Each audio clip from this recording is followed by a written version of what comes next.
ओम नमो भगवते वासुदेवाय। ओम नमो भगवते वासुदेवाय। ओम नमो भगवते वासुदेवाय। हरे कृष्णा। सभी भक्तों को सादर प्रणाम। श्रीमद् भागवतम महापुराण सत्रों की इन श्रृंखला में आज सत्र 493 493 में सभी भक्तों का स्वागत है। हम सभी यहाँ पर 18,000 श्लोकों वाले श्रीमद् भागवतम महापुराण को अंतर्राष्ट्रीय कृष्ण भावनामृत संघ के संस्थापक आचार्य कृष्ण कृपा मूर्ति श्री श्रीमद् अभय चरणारविंद भक्ति वेदांत स्वामी श्रील प्रभुपाद की पुस्तक के माध्यम से श्रवण और पठन करने का प्रयास करें। जैसा कि सत्रों का प्रारूप है, वर्तमान विषय वस्तु का संक्षिप्त अवलोकन, तत्पश्चात मंगलाचरण, उसके बाद एक एक श्लोक का वाचन और अनुवाद श्रील प्रभुपाद के तात्पर्य के प्रकाश में श्रवण और पठन करते हुए भक्तों के संग सभी विषय को समझने का प्रयत्न करें। मेरा अनुरोध है, आप में से जिनके पास पुस्तक है वो पुस्तक का प्रयोग करेंगे। अन्य सभी की सुविधा के लिए मैं स्क्रीन पर श्लोकों को भी प्रस्तुत करूँ। वर्तमान विषय वस्तु के संदर्भ में हम सभी स्कंद 10 अध्याय 17 अब तक समाप्त कर चुके हैं। अध्याय 17, 16 और 17 में कालिय नाग के उद्धार की कथा है, जहां 16 में भगवान और कालिय नाग के मध्य का विषय है। वहीं अध्याय 17 में कालिय नाग के इतिहास के बारे में बताया। इस प्रकार सौभरी मुनि द्वारा अकारण ही गरुण को श्राप दिया गया। गरुण का यमुना के उस सरोवर में जहां कालिय निवास करता था वहां प्रवेश निषिद्ध था। उसके परिणाम स्वरूप कालिय यहाँ आकर निवास करने लगा था। समयांतर पर कालिय नाग के द्वारा आसपास के जल को इतना दूषित कर दिया गया था कि किसी वनस्पति, जीव, जंतु, जलचर का जीवित रहना वहां संभव हो गया था। भगवान द्वारा कालिय का उद्धार करके उसे रमणक द्वीप में भेज दिया जाता है पुनः, और ये कहने पर कि वो गरुण से कैसे सुरक्षित रहेगा, भगवान ने कहा, तुम्हारे फन पर स्थित मेरे चरण चिन्ह गरुण को तुम्हारे द्वारा मेरे चरणों में ली गई शरणागति का संकेत कर देंगे।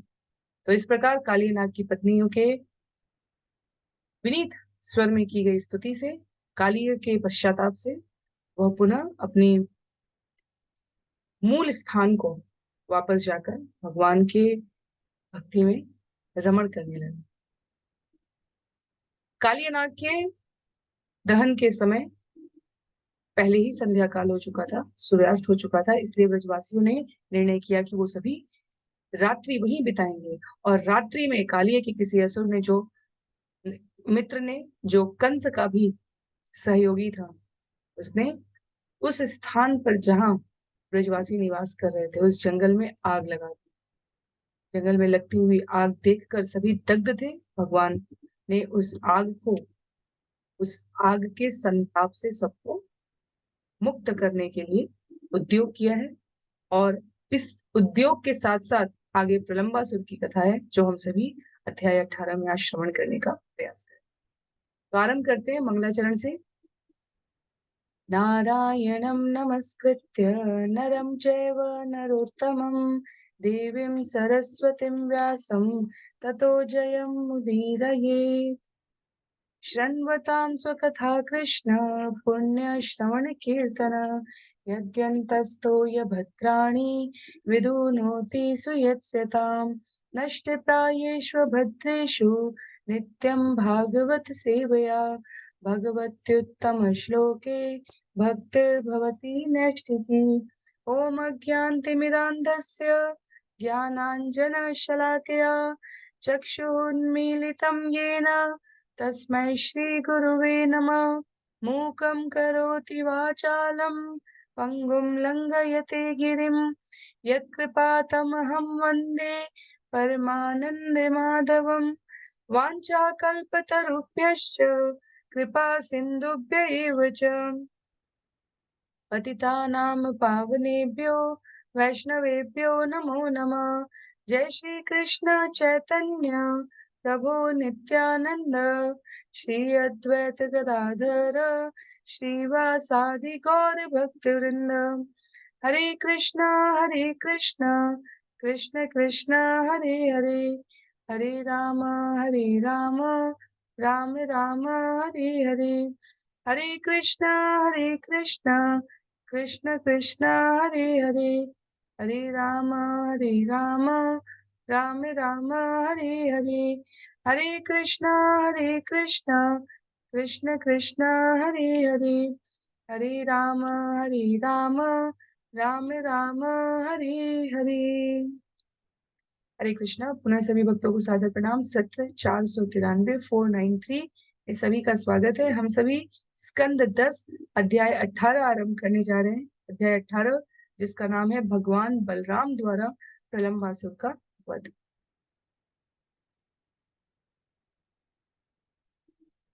श्री शुकवाच अथ कृष्ण परिवृतो ज्ञातिभिः मुदितात्मभिः अनुगीयमानोऽन्यविशत् व्रजं गोकुलमण्डितम्। सुखदेव गोस्वामी ने कहा, अपने आनंद विभोर साथियों से घिरे हुए जो निरंतर उनके यश का गान कर रहे थे, श्री कृष्ण व्रज ग्राम में प्रविष्ट हुए जो गौओं के झुंड से मंडित था। तो उल्लेख यहाँ पर उस अर्थ में है जहां पर भगवान वृंदावन में आनंदमय क्रीड़ा करके ग्वाल बालों के संग हास विलास में लिप्त हैं। कालिया को मारने के बाद की और उस समय काल की पीड़ा और थकान नष्ट हो चुकी है और अब कुछ समय के लिए व्रजमंडल में सब कुछ सुहावना था। कुछ समय काल से किसी असुर का आगमन नहीं हुआ था। सब भगवान के संग रहते हुए सुखद शांत आध्यात्मिक रसमय जीवन जी रहे थे। ऐसे समय का उल्लेख करते हुए सुखदेव गोस्वामी कहते हैं, व्रजे विक्रीणितोरेवं गोपालक्षद्य मायया ग्रीष्मो नाम ऋतु अभवत् न अतिपेयान शरीरिणाम। जब कृष्ण तथा बलराम इस तरह से सामान्य ग्वाल बालों के वेश में वृंदावन में जीवन का आनंद ले रहे थे, तो शनैः शनैः ग्रीष्म ऋतु आ गई। यह ऋतु देहधारियों को अधिक सुहावनी नहीं लगती। प्रभुपाद लिखते हैं कृष्ण पुस्तक में, भारत में ग्रीष्म ऋतु का बहुत अधिक स्वागत नहीं किया जा सकता क्योंकि गर्मी बहुत पड़ती है, और वृंदावन में हर कोई प्रसन्न था क्योंकि ग्रीष्म भी वहां पर वसंत के समान लग रही। ऐसा लगने का कारण क्या था? सच वृंदावन गुणे वसंतेव लक्षित यत्रास्ते भगवान साक्षात रामेण सह केशव। फिर भी चूंकि साक्षात भगवान कृष्ण बलराम सहित वृंदावन में रह रहे थे, अतएव ग्रीष्म ऋतु बसंत के गुण प्रकट कर रही थी। वृंदावन की भूमि के ऐसे हैं गुण। यहाँ पर छद्मबद्ध तरीके से कहते हैं सुखदेव गोस्वामी कि पूरे भारत के लिए ग्रीष्म ऋतु थी और वास्तव में वृंदावन में वसंत ही था, क्योंकि वृंदावन निवासी भगवान के संग ग्रीष्म ऋतु में भी वसंत के लक्षणों का आनंद ले रहे थे। भौतिक जगत और जीवन भी ऐसा ही। वैसे तो इसमें 4 प्रकार के दुख, 3 प्रकार के ताप कहे जाते हैं, पर जो भक्त सदैव अपने आप को आध्यात्मिक अवस्था में अनुरक्त रखते हैं, उनके लिए सर्वत्र अशाश्वतम दुखालयम का वातावरण प्रस्तुत होते हुए भी जीवन में मंगल गान चल रहा होता है। क्यों? क्योंकि उनकी स्मृति, उनकी चेष्टाएं, उनके कार्यों की परिणति और जीवन की प्रेरणा सब कुछ भगवान के श्री चरणों को ध्यान में रखकर संचालित हो रही होती है। जब भगवान श्री कृष्ण का जन्म हुआ तो हमने श्रवण किया कि किस प्रकार ग्रहों ने, नक्षत्रों ने स्वयं को अपनी सबसे शुभ अवस्था में प्रस्तुत कर लिया। जब हमने श्रीमद् भागवतम स्कंद 5 में ग्रहों की स्थिति इस ब्रह्मांडीय आकाश में समझने की कोशिश की थी, तो वहां स्पष्ट लिखा था जैसे कुम्हार का चलता हुआ चाक होता है और उस पर मक्खी उड़ रही हो, जहां जिस चाक पर जिधर से बैठना चाहे, ग्रह अपने आप को इस प्रकार व्यवस्थित रखते हैं। एक गणि खगोलीय गणितीय गणना के अनुसार ही उनकी गति होती है, पर वो केवल एक ही चक्र में एक ही नियमबद्ध तरीके से होगी, ये निश्चित नहीं है। उनकी आपस की गणनाएं निश्चित है, कौन कहाँ किस समय अपने को स्थिर करेगा, पर वे किसी एक क्रम में घूर्णन करने के लिए बाध्य नहीं है। उनका घूर्णन नियमबद्ध है, पर क्रमबद्ध नहीं है। केवल घड़ी के अनुसार घड़ी की उल्टी दिशा में ही गमन करेंगे ऐसा नहीं, नियमबद्ध है। सूर्य यहाँ है, चंद्र की स्थिति ये है, राहु और केतु कहाँ जा सकते हैं और किस प्रकार की मनुष्य की ज्योतिषीय गणना में किस प्रकार के लक्षण प्रकट करेंगे, वो नियमबद्धता है, पर क्रमबद्धता नहीं।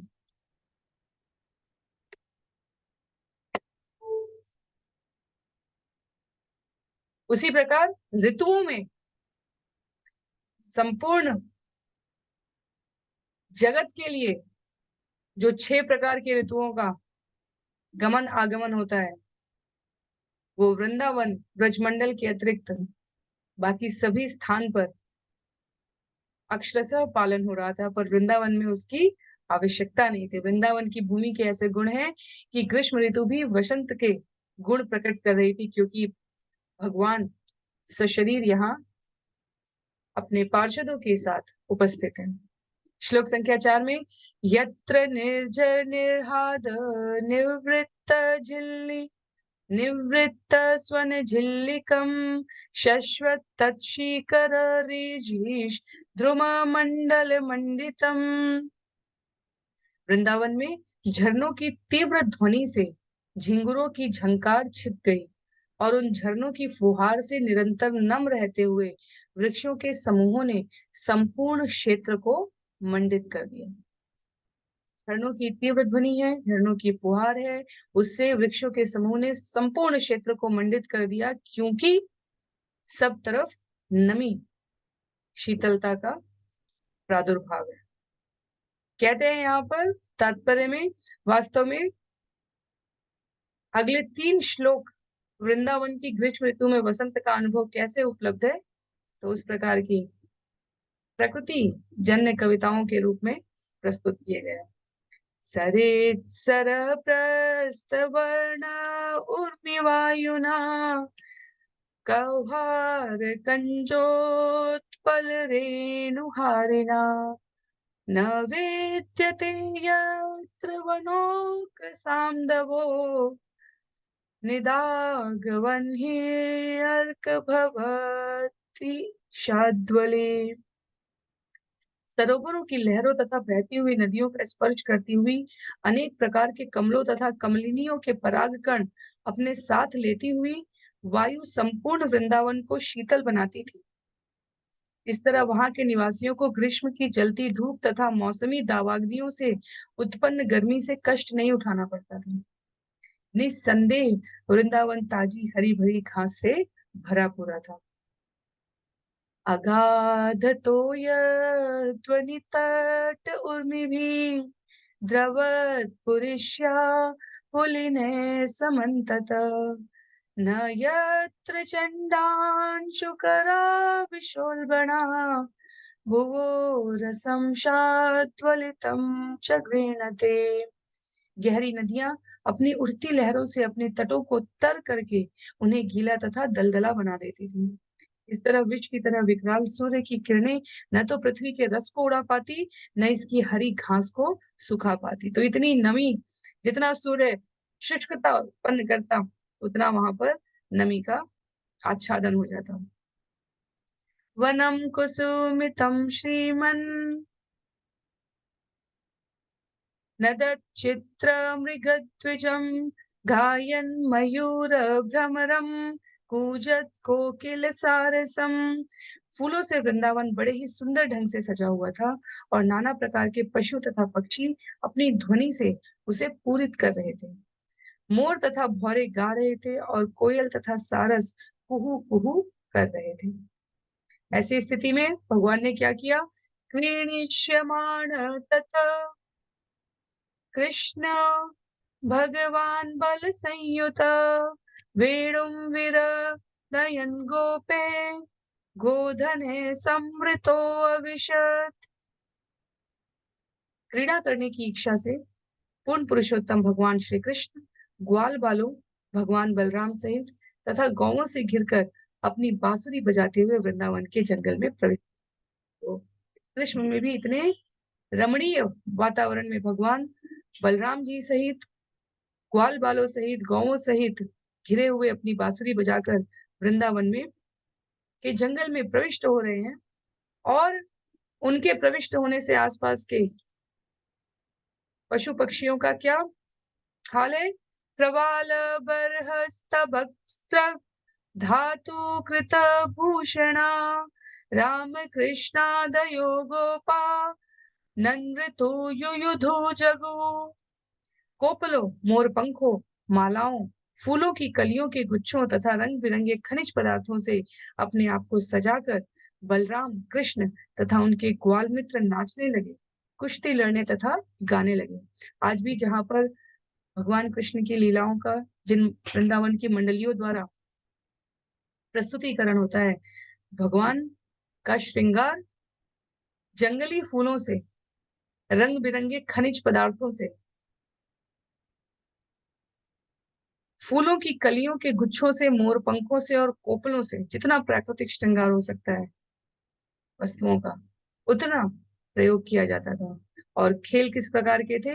कुश्ती लड़ने, गाने, पक्षियों का पीछा करने, पेड़ पर चढ़ के फल फूल तोड़ने, इस प्रकार के क्रीड़ा में आनंद ले रहे थे। जब भगवान ने बांसुरी बजाना शुरू किया ऐसे रमणीय वातावरण में, तो वर्णन आता है कृष्णस्य नृत्यत केचित् जगु केचित् अवादयन् वेणुपाणि तले शृंगे प्रशंसु अथा परे। जब कृष्ण नाचने लगे तो कुछ बालक गाकर और कुछ बांसुरी, हाथ की मंजीरे तथा भैंसों के सींग बजा बजाकर उनका साथ देने लगे तथा कुछ अन्य बालक उनके नाच की प्रशंसा करने लगे। ये बहुत ही सरल और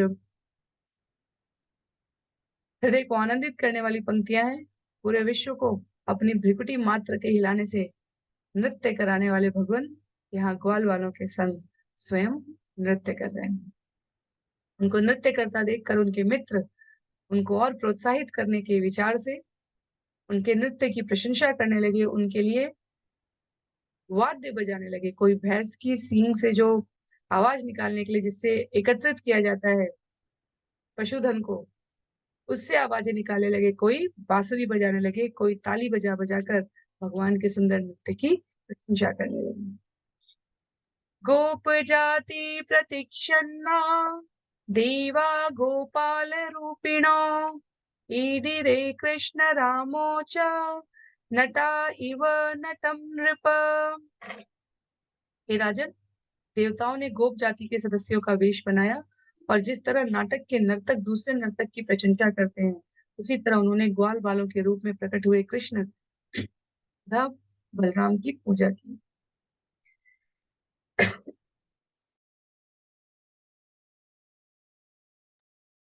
तो भगवान की इस नाटक मंडली में, इस नृत्य मंडली में, इस प्रोत्साहित करने वाले मित्रों के समूह में देवताओं ने भी स्वयं को छद्मवेश बनाकर गोप जाति के सदस्यों का वेश बनाकर उपस्थित होकर नृत्य करते हुए स्वयं भगवान कृष्ण और बलराम को फूल अर्पित कर रहे हैं, माला पहना रहे हैं, चंदन, अक्षत, रोरी और अन्य खनिज पदार्थ उनके श्री चरणों में अर्पित कर रहे हैं और इस प्रकार अवसर का लाभ उठाते हुए भगवान के श्री चरणों की पूजा कर रहे हैं। भ्रमणे लंघने क्षेपे आस्फोटन विकर्षणे चिक्रीणुतो नियुद्धेन काक पक्ष धरो क्वचित। कृष्ण तथा बलराम चक्कर काटते, कूदते, फेंकते, थपथपाते तथा लड़ते भिड़ते हुए अपने ग्वाल सखाओं के साथ खेलने लगे। कभी कभी कृष्ण तथा बलराम बालकों के सिरों की चुटिया खींच लेते थे।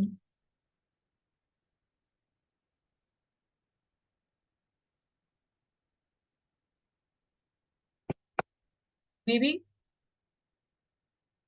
छोटे बच्चे, बड़े बच्चे, माताएं कई जगह के नृत्यों में जो स्तर होता है जहां पर दोनों हाथ पकड़कर मशीनों की तरह दो व्यक्ति, तीन व्यक्ति, तीन बच्चों का समूह घूर्णन करता है, उसके लिए यहाँ पर तात्पर्य में लिखा है कि मशीन का अनुकरण करते हुए वे तब तक चक्कर लगाते जब तक उन्हें घुमरी नहीं आने लगती, जब तक उनका सिर खुद नहीं घूमने लगता था। इतना आनंद लेते थे।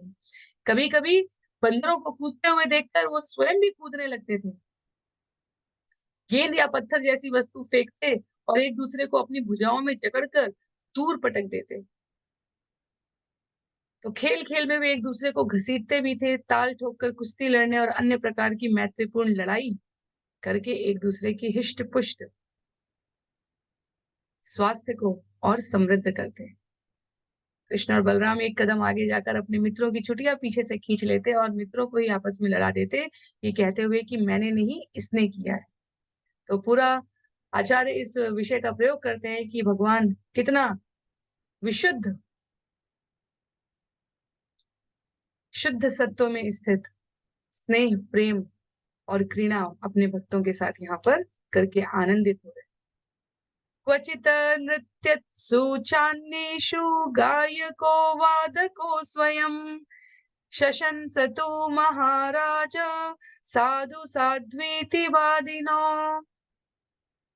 हे राजन, जब अन्य बालक नाचते होते तो कृष्ण तथा बलराम कभी कभी गीत तथा वाद्य संगीत से उनका साथ देते और कभी कभी वे दोनों बहुत अच्छा कहकर लड़कों की प्रशंसा करते थे। तो कोई एक थकता समूह तो दूसरा समूह उत्साहित होकर भाग लेने लगता, फिर वो समूह थकता तो दूसरा समूह उत्साहित हो जाता और इस प्रकार जो समूह थकता जाता वो अन्यों का उत्साह वर्धन करता और अन्यों को आनंदित करने के लिए स्वयं इस प्रकार की क्रीड़ाओं में संलग्न हो जाते हैं।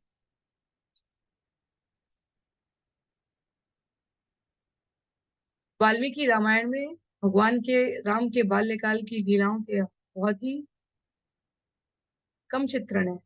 अन्य रामायण में उल्लिखित है। आचार्य बताते हैं कि दक्षिण भारत के रामायण में भगवान राम की बाल्य लीलाओं का बहुत सुंदर चित्रण किया गया है। वाल्मीकि रामायण में वो तुलनात्मक रूप से कम है। श्रीमद् भागवतम में कृष्ण लीला जब असुरों के अतिरिक्त जो भगवान ने जंगल में ग्वाल बालों के साथ, गौओं और बछड़ों के साथ प्रतिदिन चराने ले जाते समय आयोजित किए हैं, उसका एक सम्यक चित्रण है। पर आचार्यों ने अन्य पुस्तकों में बहुत ही विशद वर्णन किया है। एक एक खेल, एक एक खाने के पदार्थ, एक एक पुष्प, फल और स्थान को लेकर पुस्तकें लिख दी गई हैं। किस प्रकार के नियम होते थे खेलों के, किस प्रकार से भगवान उन नियमों में चातुर्यपूर्ण तरीके से या तो छल करके आनंदित करते थे मित्रों को, या मित्रों द्वारा छल करने पर उन्हें पकड़कर गलतियां पहचान कर आनंदित करते थे। कहते हैं आगे श्लोक संख्या 14 में, क्वचित बिल्वे क्वचित कुंभे क्वचामलक मुष्टिभिः अस्पृश्य नेत्र बंधात्ये क्वचित मृग खग इयया। ग्वाल बाल कभी विल्व या कुंभ फलों से खेलते और कभी मुट्ठी में आमलक फलों को लेकर खेलते। भी वे एक दूसरे को छूने का या आंख मिचौनी के समय किसी को पहचानने का खेल खेलते, तो कभी वे पशुओं तथा पक्षियों की नकल उतारते। तो आमलक, आंवले को गेंद की तरह प्रयोग किया जाता था। वैजंती पुष्पों की गेंद बनाई जाती थी। श्री सनातन गोस्वामी ने वास्तव में इसका विस्तृत उल्लेख किया है। यहाँ पर तात्पर्य में उनके शब्दों को उद्धृत करते हुए कहा गया है, एक दूसरे का पीछा करना पुल बनाने जैसा खेल खेलना, जब कृष्ण विश्राम कर रहे हो तो अन्य प्रकार की लीलाएं करना, जब पास से गीत गाती हुई तरुण गोपिकाएं जा रही हों तो कृष्ण के मित्र वेश बदलकर उनके पास दूध और दही और माखन और छाछ का मूल्य पूछने का बहाना करते हुए जाते। कभी कभी वे उनका दही तथा अन्य वस्तुएं चुरा कर भाग जाते। कभी कृष्ण बलराम अपने मित्रों द्वारा नदी पार करने का भी खेल खेला करते थे। कुछ बालक फलों को हवा में उछाल कर दूसरे फलों को फेंक कर उन्हें मारने का खेल करते थे। कुछ नेत्र बंद करके एक दूसरे को पकड़ने का खेल खेलते थे।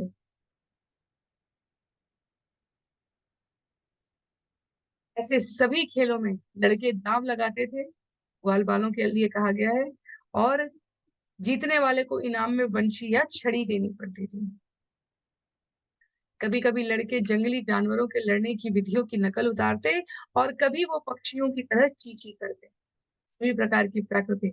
इतना ही नहीं, आगे सुखदेव गोस्वामी भाव निमग्न होकर कहते हैं, क्वचिच्च दर्दुरप्लावे विविधे उपहासके कदाचित् स्यन्दलोक क्षमा कीजिए, कदाचित् स्यन्दोलिकया कर्हिचित् नृपचेष्टया क्वचिच्च दर्दुरप्लावे विविधे उपहासके कदाचित् स्यन्दोलिकया कर्हिचित् नृपचेष्टया।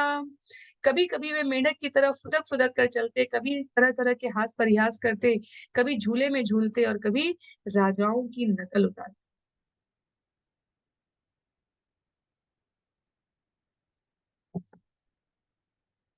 कहते हैं यहाँ पे श्री विश्वनाथ चक्रवर्ती ठाकुर का उदाहरण देते हुए, वृंदावन का वो स्थान जहां नदी पार करने के लिए जो नदी पार करा रहे हैं उनको थोड़ा कर दिया जाता था। तो कभी कभी ग्वाल बाल इस स्थान पर एकत्र होकर वृंदावन की तरुण गोपियों को नदी पार करने से पहले कर देने के लिए बाध्य करते, पर ये सारे कार्य स्वस्थ हंसी मजाक के स्तर पर होते हैं। ग्वाल बाल कहते, हम वृंदावन के राजा की ओर से कर एकत्र करने के लिए आए हैं वेश बदलकर। और तरुण गोपियां उत्तर देती, वृंदावन में ये नया राजा कौन सा आ गया, वृंदावन में तो केवल श्रीमती राधा रानी विराजमान है। तो इस प्रकार का जो लोकोक्तियों में उद्धृत सुंदर कथ्य है वो घटित हो रहा था वहां पे। श्लोक संख्या 16 में कहते हैं, एवं तो लोक सिद्धा भी क्रीणा भी चेरितो वने नद्यद्रि द्रोणी कुंजेषु काननेषु सरसु च। इस तरह से कृष्ण तथा बलराम वृंदावन की नदियों, पर्वतों, घाटियों, कुंजों, वृक्षों तथा सरोवरों के बीच घूमते हुए सभी प्रकार के प्रसिद्ध खेल खेलते रहे। पशुंश्चारयतो गोपे तद्ध्वनि रामकृष्णयो गोपरूपी प्रलम्बोकात् सुरस्तज्जेहिर्षया। इस तरह जब उस वृंदावन के जंगल में रामकृष्ण तथा उनके ग्वाल मित्र गौवें चरा रहे थे तो प्रलंब नामक असुर उनके बीच में आ घुसा है तथा बलराम का हरण करने के इरादे से उसने ग्वाल बालों का वेश बना लिया था। प्रलंबासुर का प्रवेश हो रहा है यहाँ पर अध्याय के बीच में, जहां कृष्ण और बलराम सामान्य बालकों की तरह खेल खेलते हुए, कूदते हुए, इस प्रकार के कार्य करते हुए व्यवहार कर रहे थे, वहां सुखदेव गोस्वामी द्वारा भगवान की ऐसी दिव्य लीला का उद्घाटन किया जा रहा है जो मानव कार्यों की सीमा से वास्तव में परे है। प्रलंबासुर ने अवसर का लाभ उठाकर बालक विशेष का शरीर धारण किया और उस बालक का वेश धारण किया वास्तव में जो किसी कार्यवश अपने घर पर रह गया था उस दिन। ग्वाल बाल जो भगवान के अत्यधिक समीप है, निकटस्थ है, उनमें से एक ग्वाल बाल जो कि उस दिन घर पर रह गया था उसका वेश धारण करके कृष्ण की मंडली में प्रलंबासुर प्रवेश करते हैं। तम विद्वानपि दाशार्ह भगवान सर्वदर्शन अन्वमोदत् तत्सख्यं वदं तस्य विचिन्तयन्। चूंकि दशारह वंश में उत्पन्न भगवान श्री कृष्ण सब कुछ देखते हैं, अतएव वे जान गए कि वह असुर कौन है। फिर भी भगवान ने ऐसा दिखावा किया जैसे कि वे उसे अपना मित्र मान चुके हों, जबकि वे गंभीरता पूर्वक यह विचार कर रहे थे कि उसको कैसे मारा जाए। तो वास्तव में भगवान को मारने का उपक्रम भी ज्ञात था। भगवान ये देख रहे थे कि किस समय उसे प्रवृत्त किया जाए इस कार्य के संपादन के लिए। भगवान को विदित हो गया कि जो ये ग्वाल बाल के रूप में है, ये वास्तव में असुर है। भगवान ने विचार किया कि उसको पृथक कैसे किया जाए ताकि पहचान की जा सके और फिर उसको मारा जा सके। तो भगवान ने लीला की है। श्लोक संख्या 19 में उल्लेख है, तत्रोपाहूय गोपालान कृष्णः प्राह विहारवेत्, हे गोपा विहरिष्याम द्वन्द्वीभूय यथा यथम। तब समस्त क्रीड़ाओं के ज्ञाता कृष्ण ने सारे ग्वाल बालों को बुलाया और उनसे इस प्रकार कहा, हे ग्वाल बालों, अब चलो खेलें। हम अपने आप को दो समान टोलियों में बांट लें। तो समूह का वर्गीकरण कर दिया, दो समूह बना दिया, ताकि और समूह की जो टोलियां हैं, उस समूह में जो ग्वाल बाले हो वो एक समान हो, ताकि अच्छा खेल हो सके। खेल का आनंद लूटने के साथ साथ खेल के उद्देश्य प्रलंबासुर को मारने के लिए भगवान ने इस प्रकार का आयोजन किया। बताते हैं सुखदेव गोस्वामी, तत्र चक्रु परिवृणो गोपा राम जनार्दनो कृष्ण संगट्टिन केचित् आसन रामस्य चापरे। ग्वाल बालों ने कृष्ण तथा बलराम को दोनों टोलियों का अगुआ चुन लिया। कुछ बालक कृष्ण की ओर थे और कुछ बलराम के साथ थे। आचेरु विविधा क्रीणा वाह्यवाहक लक्षणा यत्र रोहन्ति जेतारो वहन्ति च पराजिता। बालकों ने जिस तरह के खेल खेले जिनमें बालकों ने तरह तरह के खेल खेले जिनमें पीठ पर चढ़ना तथा उठाना जैसे खेल होते थे। इन खेलों में जीतने वाले हारने वाले की पीठ पर चढ़ते थे और हारने वाले उन्हें अपनी पीठ पर चढ़ाते थे। तो वास्तव में आचार्य ने इसका, सनातन गोस्वामी जी ने इसका उल्लेख भी किया है। दो समूहों का वर्गीकरण हो गया। जो समूह जीतेगा वो दूसरे समूह के बालकों की पीठ पर चढ़ के यात्रा करेगा। तो एक निश्चित दूरी तक ले जाने की बात होती है। हारने वाली टोली जीतने वाली टोली के बालकों को अपनी पीठ पर बैठा कर लेके जाएगी। खेल आयोजित हुआ और उसमें उल्लेख आता है कि कौन विजयी होगा। वहन्तो वाह्यमानश्च चारयन्तश्च गोधनम भाण्डीरकं नाम वटम जग्मु कृष्ण पुरोगमा। इस तरह एक दूसरे पर चढ़ते और चढ़ाते हुए और साथ ही गौवें चराते सारे बालक कृष्ण के पीछे पीछे भांडीरक नामक बरगद के पेड़ तक गए हैं। तो कोई जीत रहा है, कोई हार है, टोलियां बनती जा रही हैं और उसमें ऐसा नहीं कि एक स्थान पर रुके, चलते हुए आगे बढ़ते हुए खेलते हुए भांडीरक नामक बरगद के पास जा रहे हैं। वास्तव में तात्पर्य में सनातन गोस्वामी जी हरिवंश पुराण के विष्णु पर्व से इस बरगद के वट के वृक्ष का भी उल्लेख कर रहे हैं विस्तार में। ये वृक्ष इतना विशाल था, घनी पत्तियों से इस प्रकार आच्छादित था, ऐसा लगता जैसे पृथ्वी पर कोई बादल का समूह दल बैठा है। इतना विराट था कि आधा आकाश ढका हुआ लगता था। और इतने विशाल वृक्ष में नीले, हरे, लाल, पीले पंख वाले सुंदर पक्षी आते थे। उनकी सघनता से, फलों और पत्तियों के गुच्छ से ऐसा प्रतीत होता जैसे इंद्रधनुष उगाया।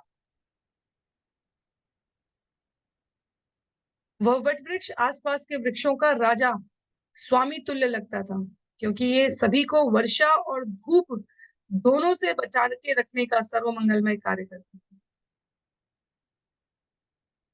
वास्तव में ये न्यायक्रोध एक भांडीर नाम से विशाल पर्वत की चोटी के समान लगता था। तो जब बलराम की टोली के लोग विजयी होते तो कृष्ण की टोली के लोग उन्हें अपनी पीठ पर बैठाते।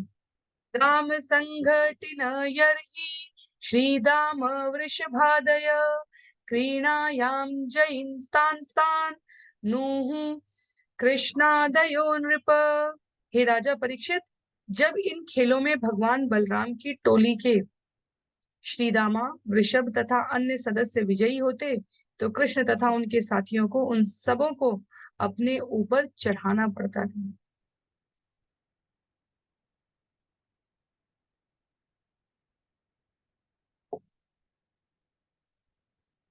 एक तरफ भगवान श्री कृष्ण की टोली थी, एक तरफ बलराम जी की टोली थी।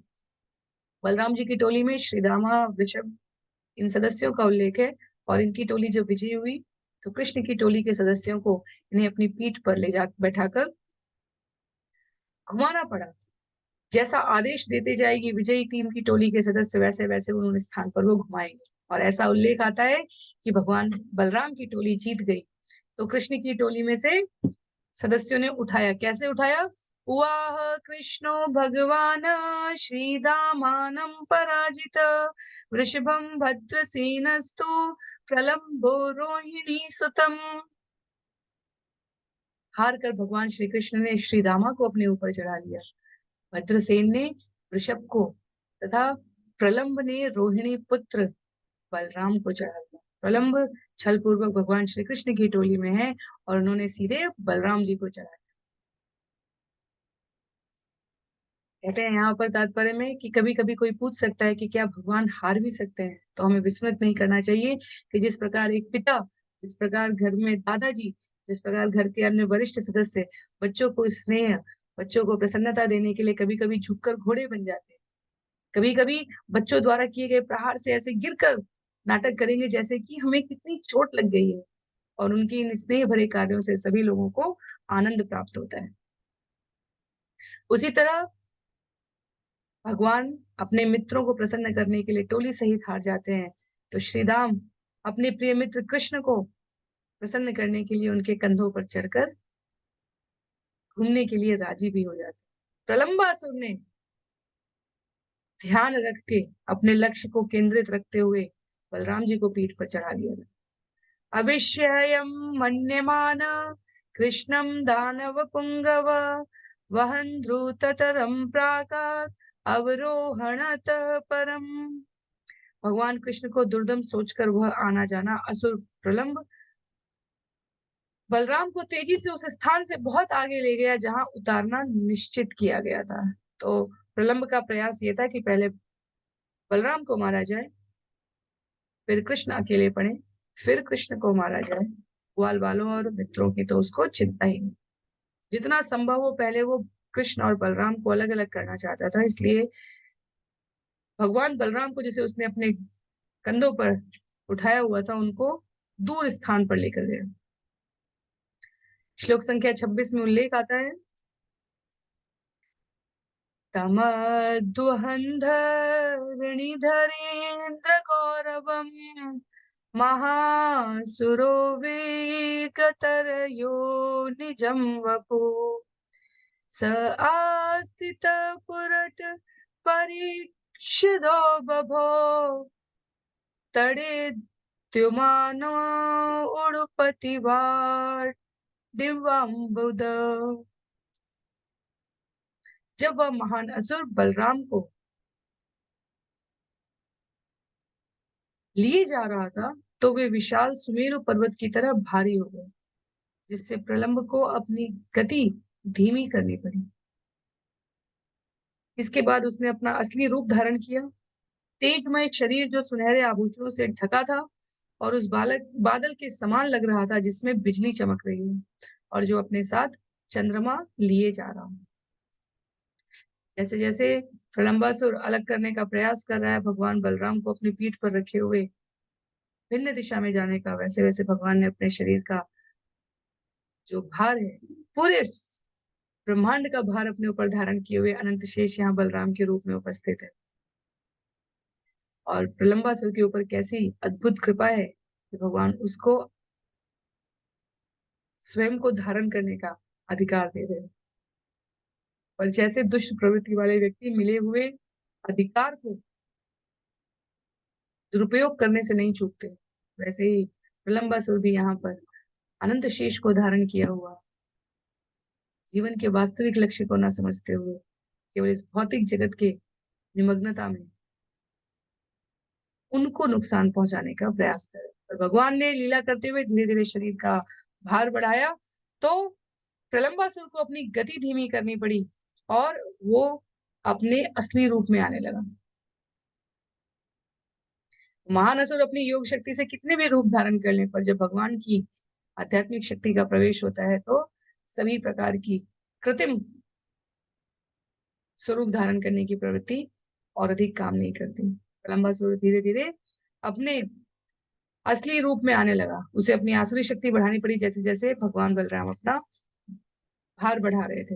अंततः भगवान बलराम सहसा विशाल पर्वत के समान भारी हो गए, जिससे वो असुर उन्हें अपने कंधों पर ऊंचे चढ़ाकर और अधिक न ले जा सका। इसलिए वो अपने मूल स्वरूप में आ गया है अब। निरीक्ष्य तत्पुरलमंबरे चरत प्रदीप्त दृग्भ्रुकुटी तटोग्रंदष्ट्रकम् ज्वलक्षिखं कटक किरीट कुंडला त्विषाद्भुतं हलधर ईषदत्रसत्। जब हलधर भगवान बलराम ने आकाश में विचरण करते हुए उस असुर की जलती हुई आंखें, अग्नि सदृश बाल, भौं तक उठे भयानक दांत तथा उसके बाजूबंदों, मुकुट तथा कुंडलों से उत्पन्न आश्चर्यजनक तेज युक्त विराट शरीर को देखा, तो वे कुछ कुछ भयभीत से हो गए। भगवान यहाँ लीला में है।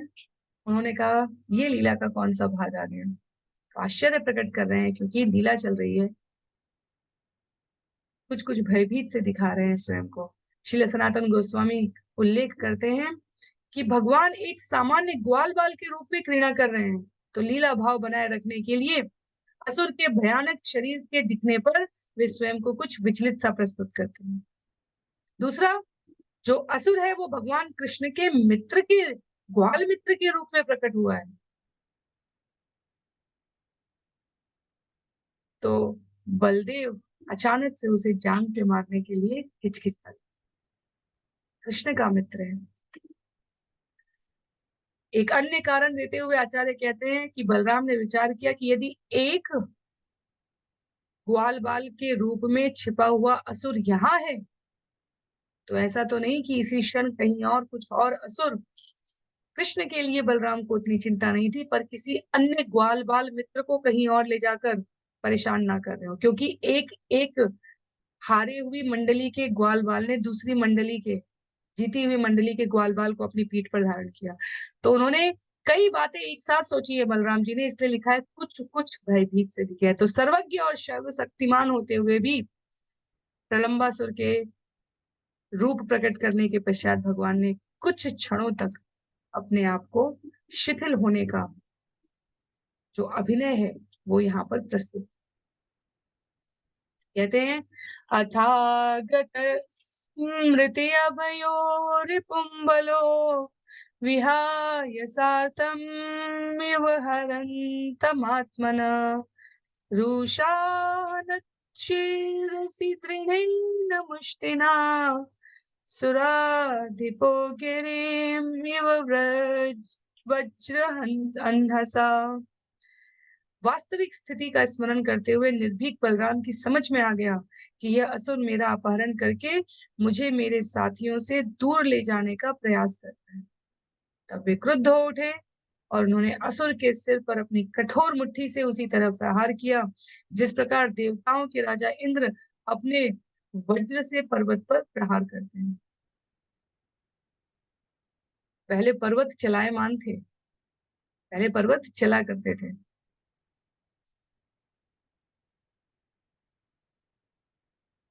नागरिकों को, सामान्य निवासियों को, ऋषियों को, मुनियों को पर्वतों की इस गति से अत्यधिक आपत्ति थी, क्योंकि पर्वत चंचल है गति के क्रम में और भारी शरीर के साथ कभी-कभी अन्यों को त्रास देने का भी काम कर देते थे। तो जहाँ चलते हुए वो पहुँच जाते और रख देते, वहाँ पर कई बार पशुधन,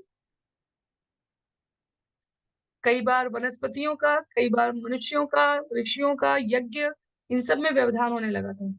तो पर्वत चलते और इससे अन्यों को दुविधा होने लगी। देवताओं ने विचार करके पर्वतों की गति को बंद करने का प्रयास किया था।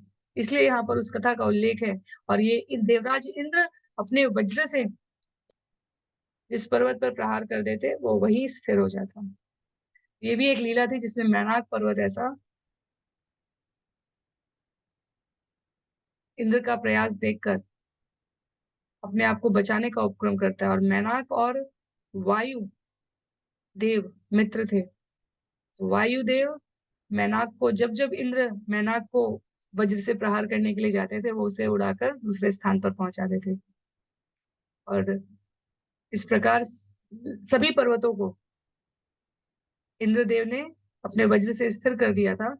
पर मैनाक के लिए उल्लेख आता है कि वायुदेव उड़ा के बहुत दूर लाकर समुद्र में छिपा दिए थे। जब हनुमान जी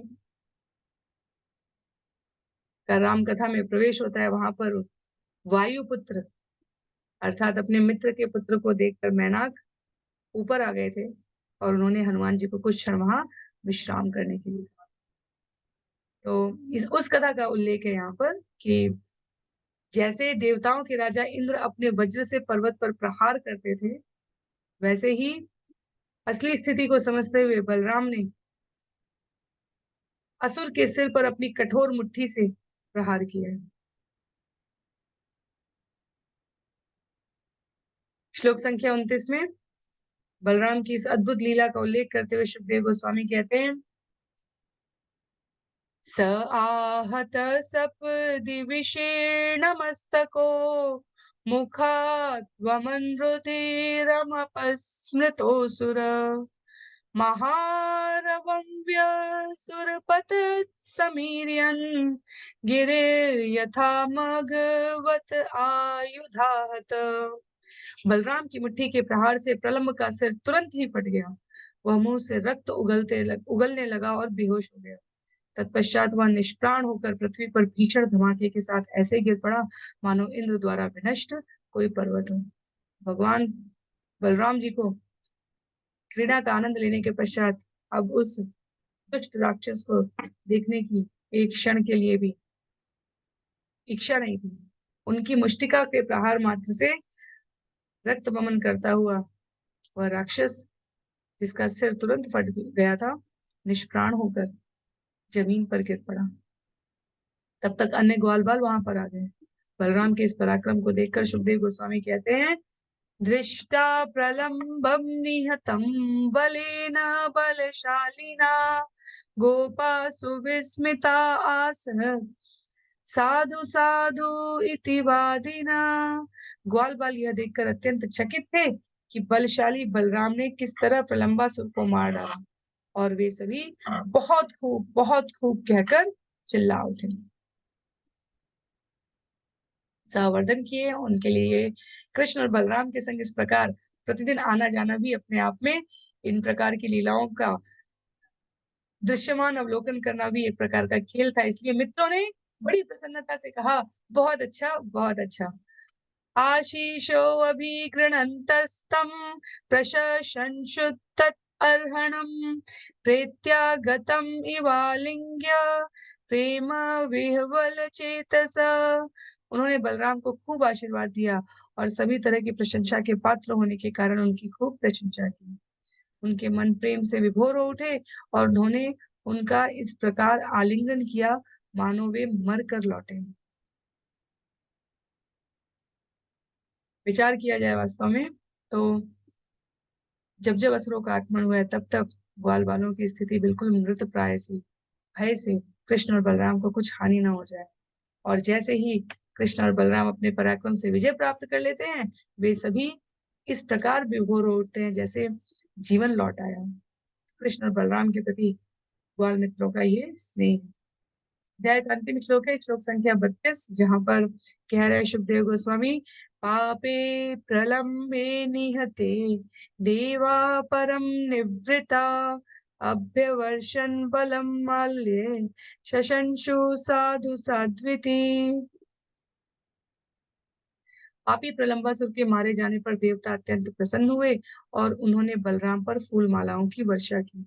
उन्होंने उनके उत्तम कार्य की प्रशंसा की।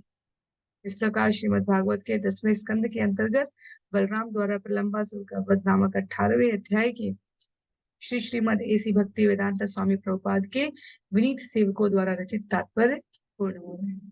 तो प्रलंबासुर का वध हो चुका है, अध्याय यहाँ पर समाप्त हो रहा है। वास्तव में धेनुकासुर और प्रलंबासुर भगवान कृष्ण बहुत अधिक समय लगाकर भक्तों को आनंद देने के लिए लीला करते हैं और बलराम उसको तत्क्षण समाप्त कर देते हैं। एक दावानल हमने श्रवण किया था जो कालिया नाग के उद्धार के बाद घटित हुई थी, और अब प्रलंबासुर को मारने के पश्चात जब मित्रों के साथ जंगल में है, वास्तव में यह दावानल जो अब घटित होने जा रहा है ये भी प्रलंबासुर का मित्र है। तो प्रलंबासुर के वध के साथ ही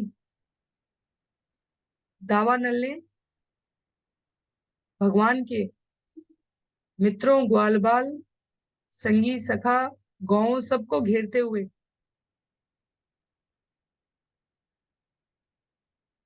केवल और केवल बालकों की उपस्थिति में, तो घर के बड़े नहीं थे, बड़े वापस अपने गांव में वृंदावन में थे, और यहाँ जंगल में असुर के रूप में दावानल एक बार पुनः उपस्थित होता है। तो अगले अध्याय में, जिसका नाम ही है दावानल पान, भगवान उसको भीतर रख लेंगे, उसका उल्लेख है अगले सत्र में। हम सभी उसे श्रवण करने का प्रयास करें। आज के लिए सत्र को यहीं पर समाप्त करते हैं। श्रील प्रभुपाद की जय, श्रील गुरुदेव की जय, अनंत कोटि वैष्णव वृंद की जय, श्रीमद् भागवत महापुराण की जय। हरे कृष्ण।